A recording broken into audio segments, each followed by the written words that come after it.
শিক্ষার গোড়ায় গলদ পাঠের ৩৫ নং অধ্যায়ে বলতে চাচ্ছি। আজকে বর্তমান বিধানসভায় আইনসভায় যে বহু বিবাহ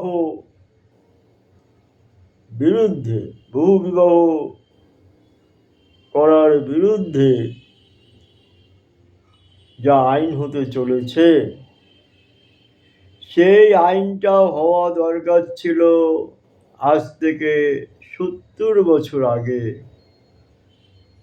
হয়নি। তাই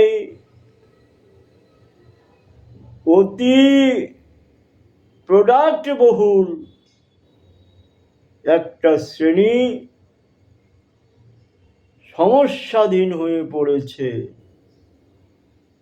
শুধু আমাদের পশ্চিমবঙ্গে নয়, শুধু ভারতবর্ষে নয়, প্রতিটি দেশেই এই বহু প্রোডাক্ট থেকে মুক্ত হওয়া উচিত ছিল বহু আগে থেকে। বহু বিবাহ করতে গিয়ে সমস্যা দেখা দিয়েছে। বহু প্রোডাক্ট থেকে সমস্যা দেখা দিয়েছে। রুটি, কাপড়া, মকান খেতে দিতে পারছে না, পোশাক দিতে পারছে না, থাকার জায়গা দিতে পারছে না। কাউকে প্রথম স্ত্রীকে তার সন্তানাদিদেরকে অস্বীকার করে তাড়িয়ে দিয়ে দ্বিতীয় বিবাহ করছে। দ্বিতীয় বিবাহ করে আরো 10টা প্রোডাক্ট করে কিছুদিন বাদে তৃতীয় বিবাহের প্রপোজাল এলে দ্বিতীয় বিবি এবং সন্তানদের চিনি না তোদের, যা যেখানে খুশি যা, রুটি, কাপড়া, মকান কিছুই দিতে পারবো না। শিক্ষা দীক্ষার তো বালাইনি। তারা কি করবে? এখানে ওখানে ঘুরে বেড়াবে, চুরি করবে, চাষরামি করবে, জঙ্গি হবে। একটা কিছু করে তো তাদের খেতে হবে। তাদের গিয়ে বাপের নাম জিজ্ঞেস করুন, বলতে পারবে না। আজকে আমাদের পশ্চিমবঙ্গে সেরকম সমস্যা দেখা দিয়েছে। শুধু তাই নয়, আমাদের নিকটতম দেশ বাংলাদেশে এই সমস্যা অধিক পরিমাণে দেখা দিয়েছে। তারা এত পরিমাণে প্রোডাক্ট করেছে যে জায়গা দিতে পারছে না, বাইরে পাঠিয়ে দিচ্ছে। সব চলে আসছে এখানে ওখানে সেখানে, ভারতবর্ষের চারিদিকে ছড়িয়ে আছে, সমস্ত দেশে দেশে চলে যাচ্ছে। তাদের থাকা খাওয়ার জায়গা নেই, লেখাপড়া শিখছে না, জঙ্গি হয়ে যাচ্ছে। এবং অধিক প্রোডাক্ট হওয়ার জন্য যারা নিজেদের দেশে ওরা থাকতে চায়, জয় বাংলার প্রোডাক্ট, তারা কি করছে? সংখ্যালঘুদের উপর আক্রমণ করে তাদের তাড়িয়ে দিচ্ছে, অত্যাচার করে তাদের জায়গা দখল করে নিয়ে তারা থাকা খাওয়ার ব্যবস্থা করে নিচ্ছে। আবার কিছু প্রোডাক্ট করে থাকা খাওয়ার জায়গা নেই, ওই সংখ্যালঘুদের ওপর আক্রমণ করো, ওদের তাড়িয়ে দাও, অত্যাচার করো, মারধর করো, ওরা চলে যাবে। সেই জায়গাটা দখল করে আমরা আমাদের প্রোডাক্ট কন্ট্রোল করব। এই যে নীতি নৈতিকতা, যেটাকে বলে শিক্ষার গোড়ায় গলদ, প্রথম অবস্থাতেই প্রত্যেককে সাবধান থাকা উচিত। সাবধান হওয়া উচিত কিসের জন্য? নিজের ভালোর জন্য, অপরের ভালোর জন্য নয়। আপনি নিজেকে নিজে যদি সেভ রাখতে পারেন, শরীরের যদি ওজন বৃদ্ধি না হয়, বেশি দৌড়তে পারবেন, বেশি চলতে পারবেন। আর বেশি খেয়ে শরীরে মেদ হয়ে গেলে কি হয়? মানুষ দৌড়াতে পারে না, ঝটপট চলতে পারে না, সুন্দরভাবে যুদ্ধও করতে পারবে না। সেই জন্য সবসময় মেদ কমিয়ে রাখতে হয়, শরীরের ওজন কমাতে হয়, সন্তান সন্ততি প্রোডাক্ট কমাতে হয়। প্রোডাক্ট কম হলে কী হবে? আপনি ভালো ভালো খেতে দিতে পারবেন তাদেরকে, ভালো পোশাক দিতে পারবেন, ভালো ঘর বাড়ি দিতে পারবেন, লেখাপড়া, ভুল হচ্ছে লেখাপড়াটা শেখাতে পারবেন। প্রোডাক্ট কম হলে তাকে পয়সা খরচ করে লেখাপড়া শিখিয়ে ডাক্তার, ইঞ্জিনিয়ার, উকিল, ব্যারিস্টার অনেক কিছু বানাতে পারবেন, ভবিষ্যতে রাষ্ট্রপতিও বানাতে পারবেন। আর প্রোডাক্ট যদি অধিক বৃদ্ধি করেন, তাহলে ধীরে ধীরে তো সবকেই নাকচ করে, অস্বীকার করে এখানে ওখানে তাড়িয়ে দেবেন, কাউকে লেখাপড়া শিখিয়ে বড় করতে পারবেন না। তাহলে কি হবে? নামান্তর, আপনার প্রোডাক্ট কখনো আপনার সুনাম গাইতে পারবে না।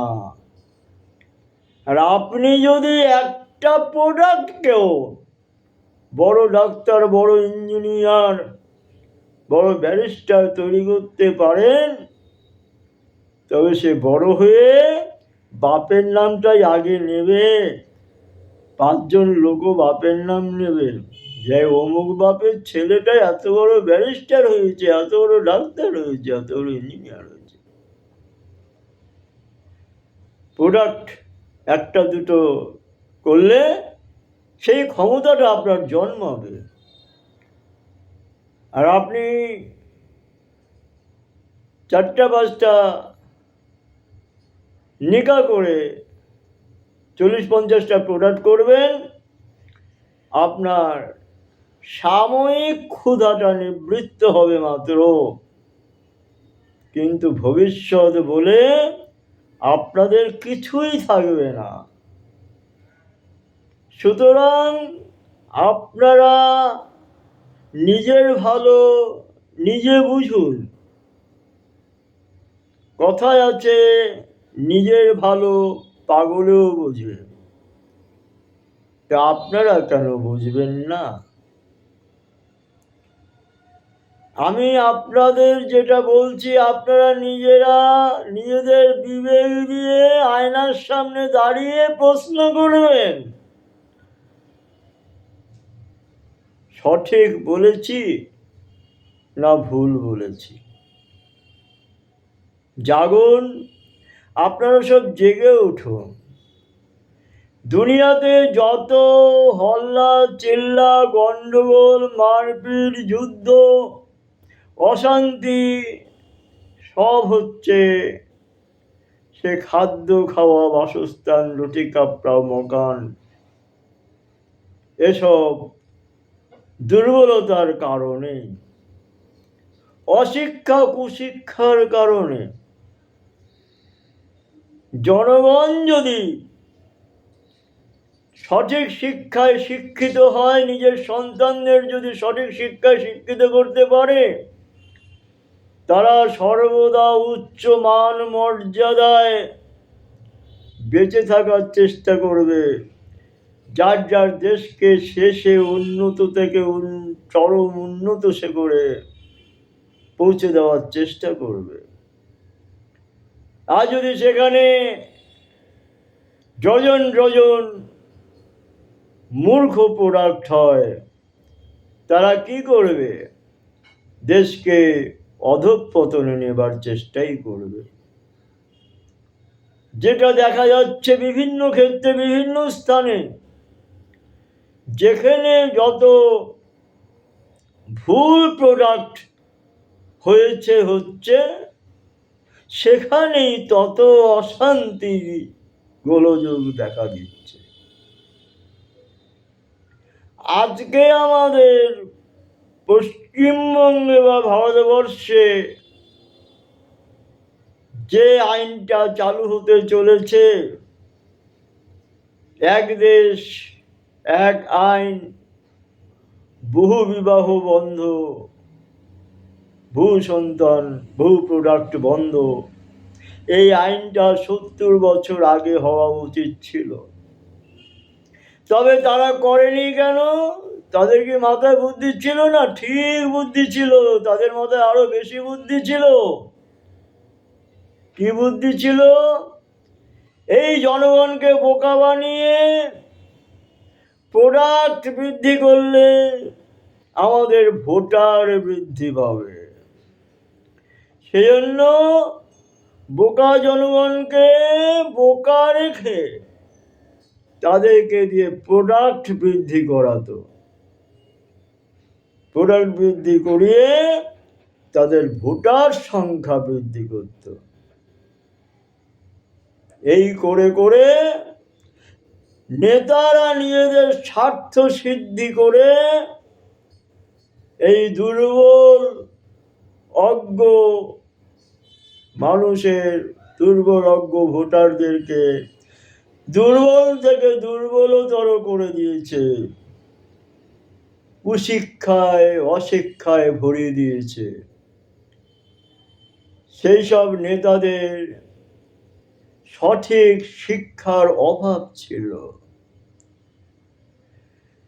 তাই তারা জনগণকে ভুল বুঝিয়ে, একটা শ্রেণীকে ভুল বুঝিয়ে তাদেরকে দিয়ে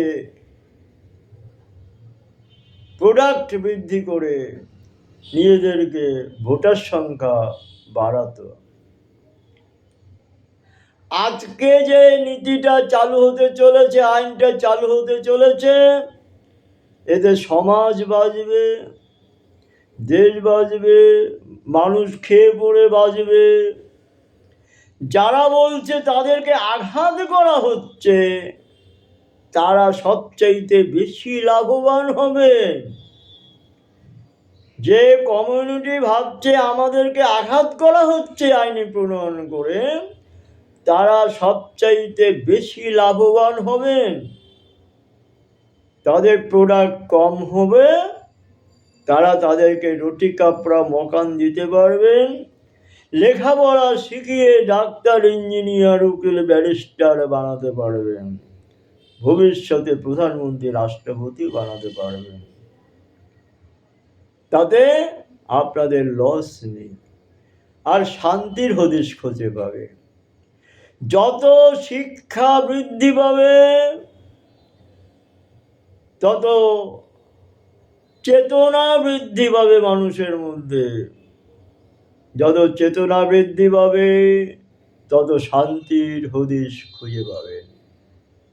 শিক্ষা আনে চেতনা, চেতনা আনে শান্তির ফোয়ারা। তার মাঝখান দিয়ে মনে রাখবেন, প্রতিটি মানুষকে চেষ্টা করতে হবে নিজেকে সৎ পথে পরিচালিত করার, নিজেকে অনেস্ট করার। Honesty is the power of God. Honesty is the power of Allah. যে সৎভাবে চলবেন তাকেই পেছন থেকে ভগবান, আল্লাহ, গড মদত করবে, হেল্প করবে। আর dishonesty is the way of hell. Dishonesty is the way of hell. অসততা কি করে? নরকের পথে ঠেলে দেয়। অসততা নরকের পথে ঠেলে দেয়, যেটা দেখা দিয়েছে সেই মানব সভ্যতায় ব্রেন ওয়াশ করে করে একটা কমিউনিটিকে বোকা বানিয়ে সব রকমের নেতারা তারা কি করছে, একটা বিশেষ কমিউনিটিকে বোকা বানিয়ে তাদেরকে নিয়ে খেলছে, তাদেরকে মূর্খ বানাবার চেষ্টা করছে, প্রোডাক্ট বৃদ্ধি করার চেষ্টা করছে। সেটা কখনই উচিত নয়। একেই বলে শিক্ষার গোড়ায় গলদ। সেই শিক্ষার গোড়ায় গলদ ভেঙে দিয়ে শিক্ষাটাকে উন্নত থেকে উন্নত স্তরে নিয়ে আসুন। মানুষকে মানুষ বলে পরিচয় দেওয়ার চেষ্টা করুন। মানুষের মধ্যে মান আর হুঁশ আনয়ন করুন। তবেই দেখবেন শিক্ষায় চেতনা, চেতনায় শান্তি। মানুষ নিজেকে মানুষ বলে পরিচয় দিতে পারবেন। আর ভারতবর্ষে যারা বাস করেন তারা সবাই নিজেদেরকে ভারতীয় বলে জানবেন। হিন্দুস্তানে যারা বাস করছেন তারা নিজেদেরকে হিন্দু বলে জানবেন। যে মায়ের দুধ খাচ্ছেন তাকে মা বলে জানবেন। যে মায়ের শস্য সামগ্রী আপনারা খেয়ে পড়ে বেঁচে আছেন সেই মাকে জোড়হাত করে নমস্কার করবেন, বলবেন মাতা তোমাকে বন্দনা করি। বন্দে মাতরম, বন্দে মাতরম, বন্দে মাতরম। জয় হিন্দ, জয় ভারত, বন্দে মাতরম।